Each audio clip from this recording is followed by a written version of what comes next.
Hey, what up, though, people? Welcome back to Wake Up Woodward. We appreciate you guys for kicking off the day with the Woo crew. Go on ahead and smash that like button. We continue with our Pistons coverage. ADiz411 says, I will trade Ivy in the 5th to the Hawks for Trae Young. And I think that, you know what, that's one way to go about it.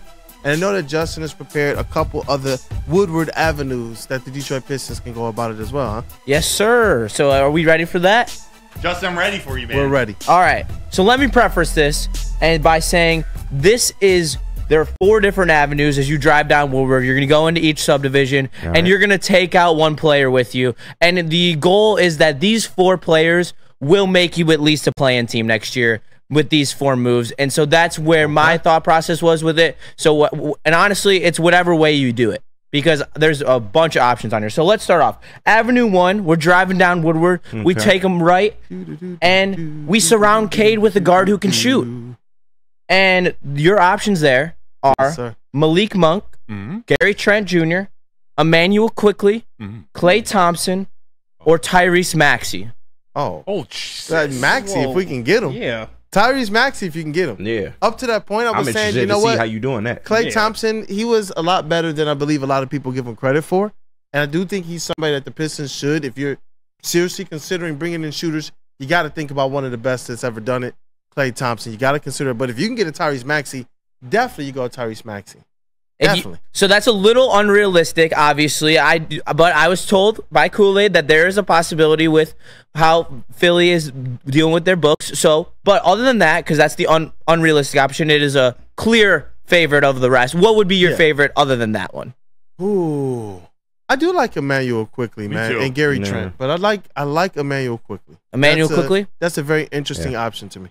Yeah, I would love to see that. Very good three-point shooter. Malik Monk did play for James Borrego in Charlotte.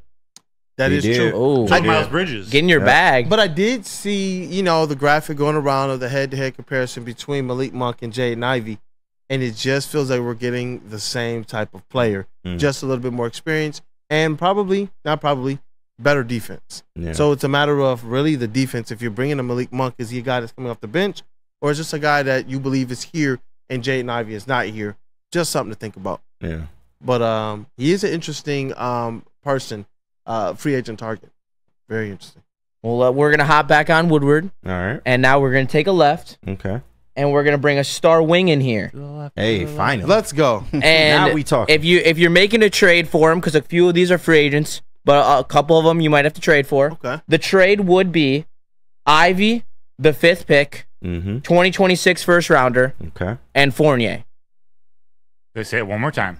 It would have to be a 2027 first rounder. Wait, 2026? Yeah, 2026. In 2 years from now? Yeah, 2 years. Yeah, dope. Yep. And I want to trade all that. Yep. Okay. And so your options are Brandon Ingram, Zach LaVine, OG Anunoby, Miles Bridges, or Tobias Harris. It's between Ingram and Anunoby for me. Yeah. No more Harris. No more Harris. Please. No more Harris. No more. Boot and retreads, right? Boot and retreads. That's it. It's probably between Anunoby and Brandon Ingram. And there was a time during the season where we discussed both of those guys as options leading up to the trade deadline. And OG Anunoby was one of those guys I thought kind of age and fit. Both of them have some injury concerns, but I thought OG Anunoby might be the better option if you're talking about who to give a lot of money to going forward. Because Brandon Ingram he's still getting paid, and he's going to want more money to come. I like OG Anunoby right now, I think is a better value than Brandon Ingram long-term financially. Ingram wants 52 mil a year. The rumors are I think OG's, around 35 a year. Right. Which is still a lot of money. And the Knicks won't even meet that, so. No. Yeah. That's a lot. OG, he's probably the most realistic. His injury concerns. 35 is a nice value Brandon for Ingram. OG, in my opinion. Yeah, it really is. It's a financial value. I mean, because Brandon Ingram, he's going to bring instantly that guy that you need next to Cade Cunningham. Yeah. That kind of prototypical player that we're saying needs to start next to Cade. That's what he brings to this lineup instantly. But financially, I just feel like OG might be a guy who fits a little bit better. And if you get OG, you could still trade Ivy for some more pieces if that's something that you're into. That is factual. That's true. That is true. That's a good one, man. That's a good one. Let's hop back on Woodward. Let's rock, man. We'll drive down another mile. Take another right. All right. And we're going to improve the defense in the front court. And you do that by bringing in either Claxton, Herrenstein, or Andre Drummond. Isaiah Hartenstein. Okay. All right, no Drummond. Who was your last one? Andre Drummond? Nope. No. I don't mind Andre Drummond as a backup option. Yeah. He is a viable backup option. But the guy that I've been talking about for a very long time on this show, on other shows, on podcasts, in articles, in just courtside reviews, it's Nick Claxton. And the Detroit Pistons, there's now been repeated now. More confirmation, more sources stating that the Detroit Pistons are interested in Nick Claxton. The offer could be as much as $25 million a year. If you go that route, what happens with the Jalen Duren? This is something I've been pondering since December. It's interesting to see these types of things percolate at this point for the Detroit Pistons now. Are they on the – oh, go ahead. No, I was about to say, if you were to get him and OG Anunoby, that's essentially your offseason, right? Ooh, man, and that's defense right there. Yeah. You talk about upgrading your overall team defense in that front court. Yeah, and you know what? The reason why it's not necessarily their complete offseason is because you still have, obviously you're going to have to use some of these young pieces to trade away. But trading them away as well, get some of their salary off the books. And you still have some of your exceptions as well. Okay. Like the mid-level exception, your veterans exception, there's a couple other things they can do. So they will be able to fill out their team appropriately. But if you're getting two players like that for Cade Cunningham, and you're still keeping some of your young pieces that you're going to depend on for the future, that should be enough to take this team to the next level. Definitely. Might I ask, is that too much defense? Like, we're talking about a lineup that you can't have a lineup with OG, Jalen Duren, and Nick Claxton, can you? No. That's why I said if you bring in a Nick Claxton, you're talking about who you're going with, Nick Claxton or Jalen Duren long term. Because Duren is going to be due for a contract extension starting next offseason. You got 2 years to kind of sit on that. But he's due for one next year, and he's one of the most promising young bigs in this league. He's a first-round pick. Yep. Yeah, but with Nick, pricey. Yep, and we don't know what he can develop into. I would like to believe, and I hope that Jalen Duren can develop into the type of defensive player that we see with Nick Claxton.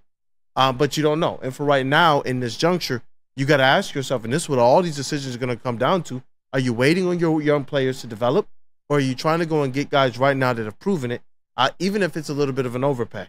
And that is a guy like Nick Claxton, whose defensive efficiency is 5 points better than Jalen Duren's, and he is getting you those stops, steals, and blocks that Jalen Duren is not necessarily getting you right now. He also has an instinct, an ability to kind of roam and protect that paint and to protect the rim.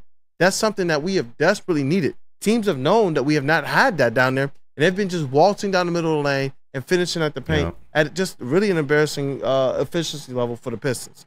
So that's something that is definitely in my mind.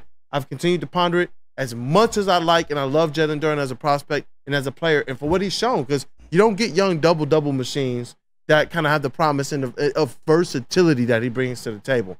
But Nick Claxton is also nothing to kind of sneeze at. So, hey, I like Nick Claxton, man. And Connor Bryce says, bring in role players to come in as 5th, 6th, 7th players to build around Cade. And it's funny you say that, because Avenue 4, as we hop back on Woodward, is add vets to help carry the load. All right. And I have some. I like talking role players with Sam Flannel on vacation. It's a perfect time. Yeah. Because he about to come back with a vengeance.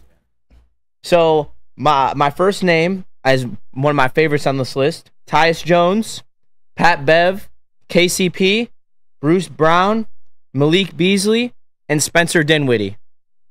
Man, there's some retreads on that list. Yeah, man. Wow. I don't know what more of an indictment that is, but I like Tyus Jones. Pat Bev. I'm a fan of Tyus Jones. Because he can play a lot of different. He can be a very solid, reliable backup point guard. He can step in and play the point. He can start if you need him to. Injury or for whatever reason, maybe a transition year. I don't mind Tyus Jones. He's a vet. 8 years in the league, 8, 9 years. Yeah. Duke. He's from Duke, right? Yeah. You got that Duke, Trajan Langdon. He was on that Tatum team. Yeah. Then there's Malik Beasley, and Bruce Brown is one retread I would not mind for the right price. Yeah. I really wouldn't. That guy kind of went and showed that despite kind of his inability to do some things we thought would have made him a player that we would have retained, he still found a way to be super effective, man. Defensively, just a juggernaut. He was one of those guys who his defense he allowed his defense to really turn into transition offense more times than not. And that's what you want for your back, especially if you're considering like a backup guard coming off the bench to just kind of wreak havoc defensively and be able to put yourself in position to kind of run the floor with this guy in transition. And you know that he cuts all the time with that offense. So he's just kind of this ball of energy on both ends of the floor, and he's bringing you elite level defense. And that's what I like, man. If you can add players that have elite level traits of some sort as it relates to playing, like you can shoot 95% from the free throw line, but that's not within the playing, right, within the half court offense or the transition. You can bring me something that's elite during the half court offense or transition, I'm there with you. I like Bruce Brown, man. That would be dope. Well, so the goal of this was obviously to create a path to the play-in tournament, which is a very small goal, but a goal that seems should be attainable this year with these additions. So it seems like Kool-Aid, yes, sir, your additions to make this team a play-in team would be Emmanuel Quickley, OG Anunoby, Claxton, and who was and Bruce Brown. Bruce Brown, yeah. So that would be great, but unfortunately the cap is not going to allow you to do that. That's what I was thinking. So two of the three of the first three guys, yeah, Emmanuel Quickley, OG Anunoby, and Claxton, that actually fits in your cap.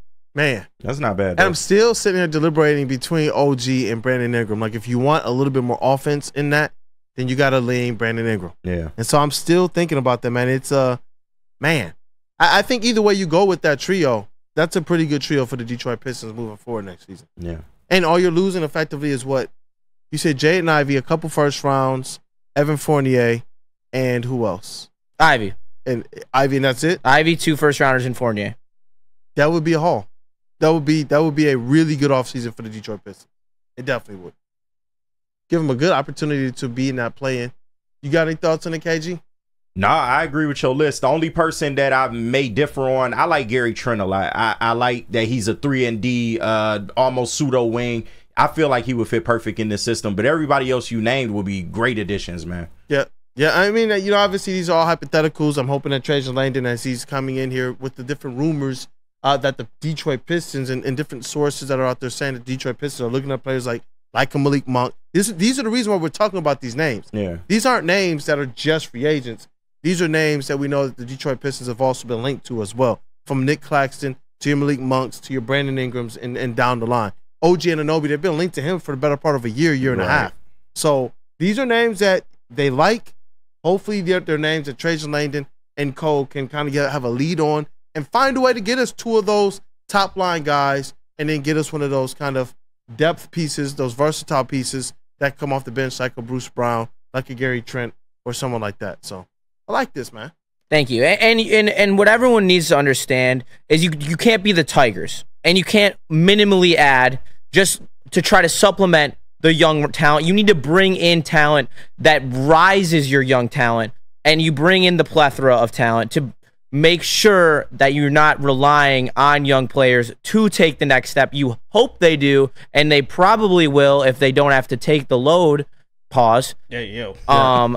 Hey, yo! And that's the key. That's the key, bringing in vets to secure your rookies in position, your rookies and your young players in order to be successful. Because how much better an environment for development when you don't have all that pressure and all that stress on you, and you can just enter the game knowing that your strengths are what the team is looking for because the rest of the squad has your back. They know that you're young. They know that you're a rookie. They're looking to help you kind of quickly improve and quickly kind of turn away from some mistakes that you might make on the court and things. You'll see them. They'll pull them aside. They'll talk to them. In practices, they're definitely making sure to work with those players in individual workouts after you kind of do your team drills and such. So, yeah, the right type of vets, the ones that can come in here, do it on the court, hold their own in practice as well. It's a great suggestion, man. Thank you. That dude, Justin. I like that. Yeah. I like great. that. Gets our mind headed down the path. We got the draft coming up next week. Free agency is going to it's going to heat up.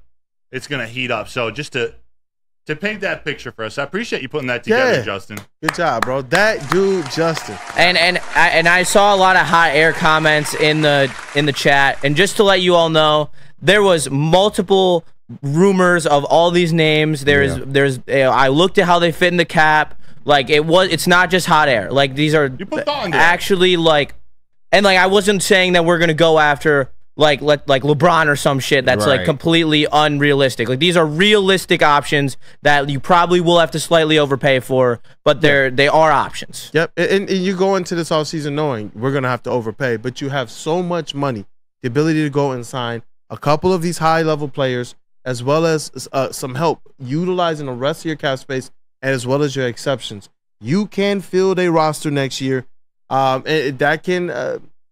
My modest expectation is, hey, let's get this team back to playing level within a couple years. I gotta play at the very least. I gotta play a level team for you. Oh, and before we knew Justin was doing this, yesterday when you and Rod were talking, yes, sir, in the chat, it was talking with Mint Mate actually a lot about some different options, and I went home and I started to put together. This is a rough draft of first, but it's a rough draft of a blueprint for this Pistons offseason just to reshape this roster. So I'm not trying to step on your toes. We actually have a lot of similarities. JB, could you throw this graphic up? I want you guys to let me know what you think about this offseason. Right here, we got signings. We got going to get OG Anunoby for 4 years, $136 million. That's $34 million a year. Nick Claxton, 4 year for $90. That's $22.5 million a year. All right. Then you're trading for Darius Garland. Ooh. Ivy and a 5th pick. You're getting rid of some cap space. I needed a center on the bench. So I went and got Dwight Powell. He's got a cheap contract for, should say Troy Brown. Yeah. Not Bruce Brown, Troy Brown. Evan Fournier also clearing up some cap space. Ship him to New Orleans for Jose Alvarado. Just to get a quick guard back on the bench. We got future draft picks from OKC for Isaiah Stewart. That's a big cap relief. It's like, what's he, 15, 16, 17 mil? Yeah. And then look at this roster over there to the right. And I put Jalen Duren on the bench. Let me know how you would formulate this, but what do you think of this little roster? You got to worry about Jalen Duren the next season. If you're going to have Nick Claxton on the team and Jalen Duren on the bench, you probably want to try and trade Jalen Duren as well to get outside of that contract. Or you're running for a year knowing that you got him under control for a couple seasons and see how it works out. That's so what I you would do give do. yourself some options, but you just got to worry about how that plays itself out down the road. Fair. And that actually, the one thing, when I said it's a rough draft, one thing not factored into this yet is Cade's max extension. Yeah. And that could mean, like, all of this being done, including Simone Fontecchio being re-signed, you still are under cap.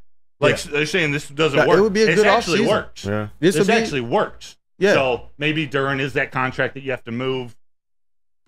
Temporary. This was a rough draft. So I want Darius Garland on the team. No, he is expensive, though. Yeah, and that's the thing. With Nick Claxton and OG Anunoby up there, those are the two of the players, Brandon Ingram, that I've been talking about. Like, look, let's get these guys. Do whatever you got to do. Throw these guys the bag. They're those types of guys that you go out there and you get the complete bag to. If you whiff on these guys, then you're left with the likes of people like Zach LaVine and DeMar DeRozan, who I do believe are a significant step down from some of these high-level guys. And where you get into trouble with the Zach LaVines and the DeMar DeRozans is you're going to have to definitely overpay them. And I saw King, I think Yehuda in the chat. It's not that Detroit is a bad spot that you have to overpay. It's that the Detroit Pistons right now are in a bad spot that you would have to overpay. You're asking somebody to come here and give up team success for right now, for maybe a year or two, to believe in something that may not come to fruition. What proof do they have that the Detroit Pistons are going to do anything to move this thing positively forward, especially after you bring in a guy like a Troy Weaver and it falls flat on his face? And before that, you got a guy like SVG and Bowers, who manned the president of basketball operations, GM, and coach here, and it fell flat on his face as well. So the overpays would come from a standpoint of you're not a destination as it relates to being a winning team right now. But it's a good job, man. That would be a really good offseason, like you said. The Cade extension, I believe that it factors into next year, so we would have to see how that money factors in, I believe, next season. That would be a good, a great offseason. Yeah. I dig it. A great one. I dig it. All right, well, let's take a break here, Kool-Aid. I'm going to have you tell them about Lady Jane's. But chat, during our break, you want to play Wake and Rake? Let's do it. You want to talk Tigers? I'm assuming I know what Wake you guys and rank, do. please. Yeah, please. Please. Please. Rank. Ain't nothing to talk about. Book it. I do have one in there that includes the Tigers, so it'll be a little bit of a crossover. Wake and Rake when we come back. It's Heavy Lions. Kool-Aid, Justin, everybody, thanks for sharing the NBA knowledge, the Pistons knowledge. I'm excited. Hey, next Wednesday, NBA draft, baby. NBA draft. Cool. Tell us about Lady James. Hey, I will, man. Awesome is when a guy can be a guy and get an amazing haircut. That is like